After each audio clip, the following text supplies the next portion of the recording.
For 7 years, Naomi Vance sent $1,900 home to Millbrook, Vermont on the 3rd of every month, the way other people pay a mortgage or a car note, except what she was paying for was a story her parents told about themselves.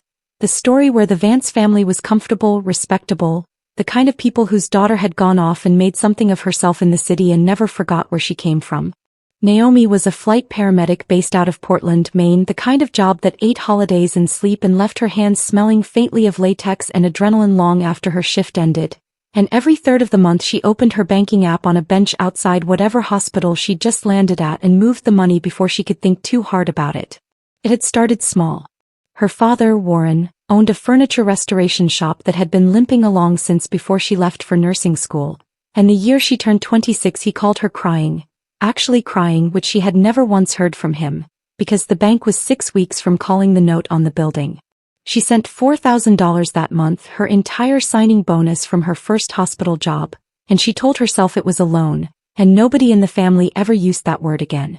After that the amounts became a kind of tide, receding and rising with whatever crisis her mother, Linda, described over the phone in a voice that had perfected a particular register of controlled devastation. Never quite begging, always just short of it, always framing the request as something she was almost too proud to make. A roof. A hip surgery for Naomi's grandmother that turned out, Naomi would learn much later, to have been covered by Medicare the entire time. A church fundraiser shortfall the year Linda was elected head of the Women's Auxiliary, which Linda covered herself rather than admit to the congregation that the number she'd promised didn't exist yet. Naomi's younger brother, Colby, floated through all of it, charming and unemployed and always about to start something. A landscaping business, a food truck, a crypto venture, he explained to her once over a bad phone connection with the total, unshakable confidence of a man who had never once had to make a number balance. Naomi never asked where the money actually went. That was the arrangement, unspoken but total.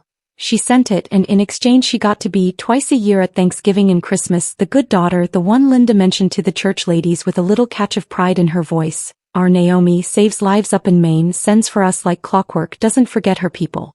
She met Elias the year she turned 30 at a continuing education conference in Burlington, of all places, close enough to home that for one strange weekend she let herself imagine a version of her life where she didn't have to fly 2 states away to feel like she could breathe. He was an ER nurse himself, dry-humored, the kind of man who noticed when she'd gone quiet at a dinner and asked about it later instead of at the table in front of people. They married 2 years later in a courthouse with 4 witnesses because a real wedding would have meant a real guest list, and a real guest list would have meant her parents in the front row asking within the same week whether the honeymoon fund could maybe stretch to cover Colby's truck payment. And Naomi did not have it in her that year to fight that fight in the middle of what was supposed to be the happiest week of her life. Linda never forgave the courthouse wedding. She told the church it was very private, in the tone of a woman describing a disappointing diagnosis. The year everything broke was the year Naomi was 34. She was 7 months pregnant, working a reduced schedule she'd fought her supervisor for, when Elias didn't come home from a routine transport call. A patient's family member, distraught and armed, had been waiting at the hospital bay when the ambulance rolled in. And none of what happened next had anything to do with Elias except that he was standing in the wrong doorway at the wrong moment, doing his job, and by the time Naomi's own crew got the call she already knew, the way you know a thing in your body before anyone says the words to you. She delivered her son, Theo, 6 weeks early, alone except for her supervisor's wife, who happened to also be her closest friend in Portland and who sat with her for 11 hours because Naomi's parents were 400 miles away and, as it turned out, not coming. They didn't come. That was the part Naomi turned over for years afterward, longer than she turned over Elias's death itself, because grief for Elias was a clean, terrible thing that she understood, and her parents' absence was a wound that kept reopening because she kept trying to find the version of events where it made sense. Linda had a knee that wasn't up for the drive. Warren had a shop that couldn't close on a weekday. Colby called once, 11 minutes, mostly about a business opportunity, and told her he was sure she'd be fine. She was always fine, she was the strong one. Nobody asked whether Thea was healthy. Nobody asked whether she had food in the house. What Linda did ask 3 weeks later, gently, delicately, the way she asked for everything, was whether the transfer that month might come a little early, since Warren's supplier had moved up a payment deadline. Naomi sat in her kitchen at 2 a.m. with Theo asleep on her chest in the way premature babies need to sleep, skin against skin, and she looked at that text message for a long time. Then she put the phone face down on the counter and she did not send the money that month or the month after or ever again. She didn't call to explain. She didn't have an explanation that wasn't simply the truth, which was that her husband was dead and her son had needed a ventilator for 11 days and she could not carry both her own family and her parents' fictions any longer. And some truths are not owed to people who have shown you in the moment that mattered most, exactly how far they will not go for you. For the first 2 months, Linda called every few days, the tone sliding from concerned to wounded to sharp. Then the calls stopped and Naomi told herself that was a mercy. What she didn't know, what she wouldn't learn until Theo was almost 4, was what happened in Millbrook in her silence. Linda Vance was, whatever else could be said of her, a gifted narrator of her own life, and she understood instinctively that a daughter who had cut off financial support was a shameful story, while a daughter who had simply vanished was a tragic one. She began carefully to let the second story take root. She didn't lie outright, not at first. Lying outright wasn't Linda's style, it was too crude an instrument. Instead she answered questions with a certain practiced heaviness. When someone at church asked after Naomi, Linda would look down and say, "We don't really hear from her anymore," and let the silence after do the work. When pressed she'd add, "It's been very hard," which was true, and let people assume the hardness ran in whatever direction served her. Within a year, without Linda ever quite saying the word had arrived on its own in the mouths of the congregation. Naomi had disappeared. Some terrible thing had happened to her, or she had done some terrible thing, no one was sure which, and Linda and Warren were the grieving parents of a lost child, praying every Sunday, as Linda put it in a testimony she gave during a particularly well-attended homecoming service, for whatever peace God sees fit to give us regarding our daughter, wherever she is. Naomi, 400 miles away in a rented blue-doored house on the edge of Asheville, North Carolina. She had left Portland 18 months after Elias died, unable to keep flying transport calls past the hospital bay where it happened, and had taken a position running the trauma unit's education program instead. Work with her feet on the ground, knew none of this. She was building something. It did not look from the outside like the life of a woman in crisis. It looked like a woman who got her son to preschool most mornings, who had found a grief support group and then eventually had started co-facilitating it, who had painted the front door of a rental house blue because Theo liked blue and it was the first purely unnecessary decision she'd made in years, and it had felt like standing up straight after a long time bent over. She was not thriving in the way people mean when they use that word carelessly. She still woke some nights certain she heard Elias's key in the door. But she was solid. She had built, with tremendous effort, a small quiet room of a life that nobody could walk into and take apart. And she had done it by closing a door behind her that she did not for 4 years open again. The knock came on a Tuesday in October. Naomi was in the side yard, wrestling a rake and half a season's worth of maple leaves while Theo, 7 now, narrated an elaborate war between 2 garden gnomes he'd named after dinosaurs, when she heard a car she didn't recognize idle to a stop on the street and a door close, and then footsteps up the walk, and then a voice she hadn't heard in 4 years say her name like a question. Naomi. Her brother stood on the porch steps in a jacket too light for the weather, thinner than she remembered, with the particular gray pallor of a person who has been driving for a long time on very little sleep. Colby. He was staring past her at the house. The blue door, the porch swing, the pumpkin Theo had picked out himself and was extremely proud of, with an expression she couldn't immediately place, and it took her a full 10 seconds to understand what it was. It was shock. Not the mild surprise of a man confirming an address. The specific destabilizing shock of someone whose entire mental picture of a situation has just been proven wrong in real time. He started and stopped and looked at Theo, who had abandoned the gnomes and come to stand half behind Naomi's leg with the frank suspicion small children reserve for unfamiliar adults. You have a kid. I have a kid, Naomi said carefully. Colby, what are you doing here?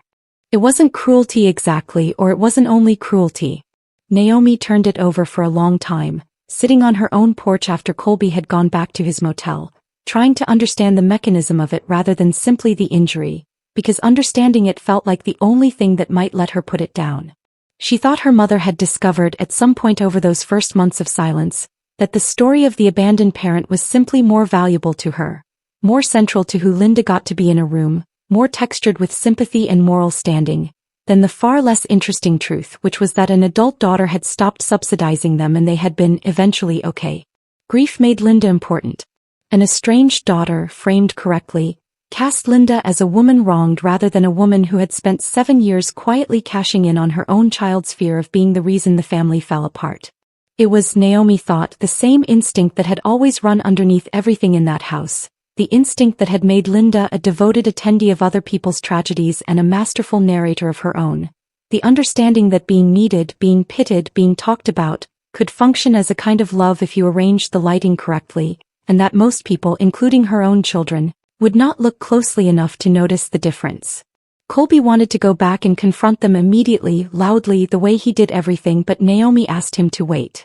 She was not interested, she told him, in a shouting match in her parents' kitchen that would end, as every confrontation with Linda always ended, with Linda in tears and everyone else somehow apologizing to her. She had learned that arguing with her mother was like trying to nail water to a wall. What she wanted, and she surprised herself by how clearly and how calmly she wanted it, once she said it out loud, was for the truth to exist in the one place her mother had spent 4 years performing its opposite. In front of the congregation, in the room where the lie had been built, brick by sympathetic brick, one testimony at a time.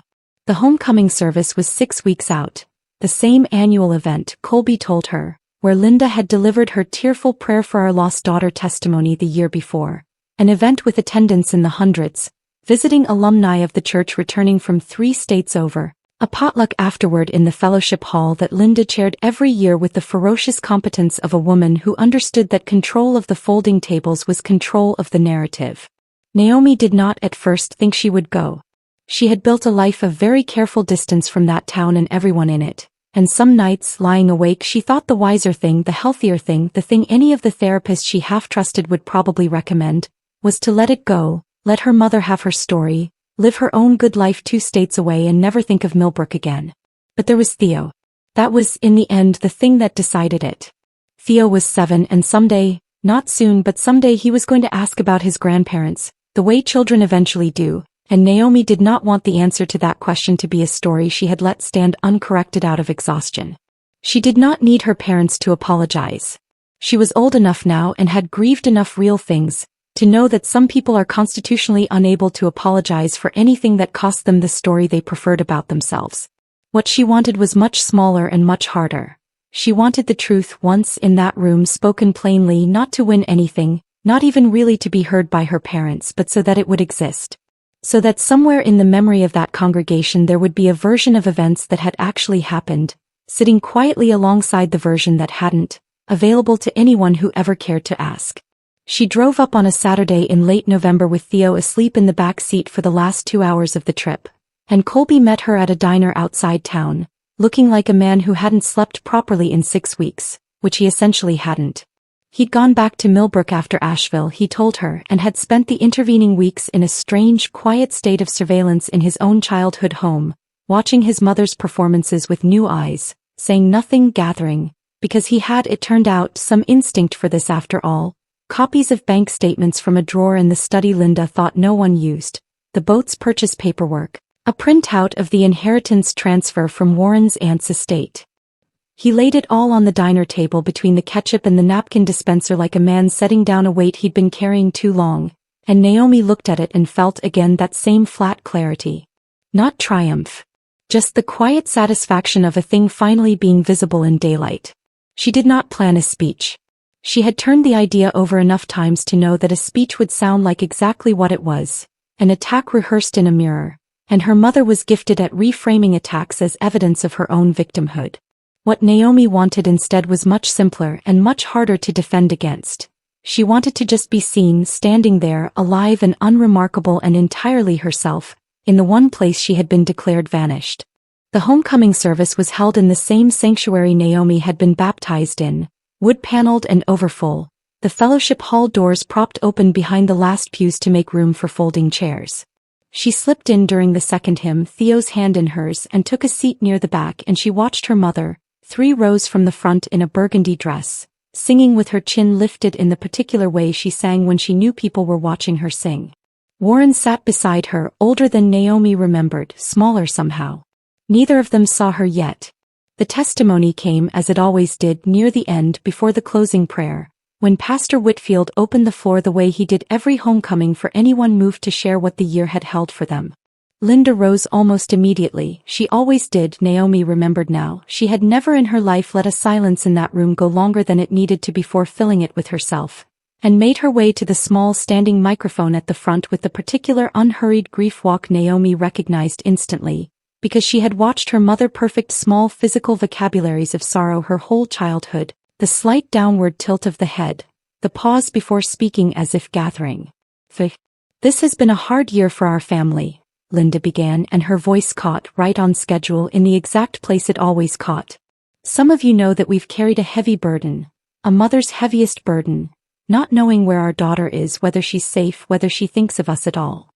A murmur moved through the room, sympathetic, familiar with this grief by now, prepared to receive it again. We've prayed every day for 4 years for word of Naomi.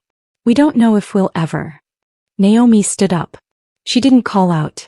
She didn't need to. The sanctuary was not large enough for her simply rising, Theo's small hand still in hers, to go unnoticed, and the ripple moved through the pews before her mother even registered what had caused it, faces turning, a woman near the front gasping audibly and putting a hand to her chest.